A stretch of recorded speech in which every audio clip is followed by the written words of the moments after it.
ఒక young couple వాళ్ళ కొత్త ఇంట్లోకి మూవ్ అవుతారు. అలా తర్వాత రోజున వాళ్ళు బ్రేక్ఫాస్ట్ తింటూ కిటికీ నుంచి బయటకు చూస్తారు. అక్కడ ఒక ఆవిడ బట్టలు ఆరేస్తూ కనిపించింది.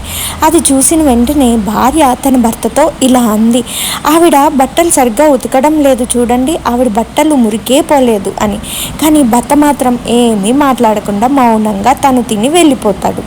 ఇలా ప్రతిరోజు బట్టలు ఆరేసిన ఆవిడని చూసి ఆ భార్య ఏదో ఒక కామెంట్స్ చేస్తూ ఉండేది. ఆవిడకి బట్టలు ఉతకడమే రాదు, చివరికి ఆవిడ డిటర్జెంట్ మార్చాల్సిన అవసరం ఉందేమో అని చెప్పి ఏదో ఒకటి అంటూ ఉండేది. అలా ఒక నెల రోజుల తర్వాత బయట ఆరేసిన బట్టలను చూసిన భార్య భర్తతో అంది, చూసారా చివరికి ఈరోజు ఈవిడికి బట్టలు ఉతకడం వచ్చింది, ఎవరి దగ్గర నేర్చుకుందో ఏమిటో అని. అప్పుడు భర్త అన్నాడు, ఈరోజు ఉదయం లేచిన వెంటనే నేను మన కిటికీ అద్దాలు తుడిచాను అని.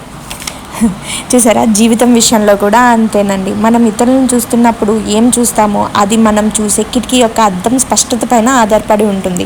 ఇతరుల తప్పులను వేలెత్తి చూసే ముందర మనలో ఉన్న తప్పులను సరిదిద్దుకుంటే అవతల వాళ్ళు కూడా అందంగా ప్రశాంతంగా కనబడతారనమాట.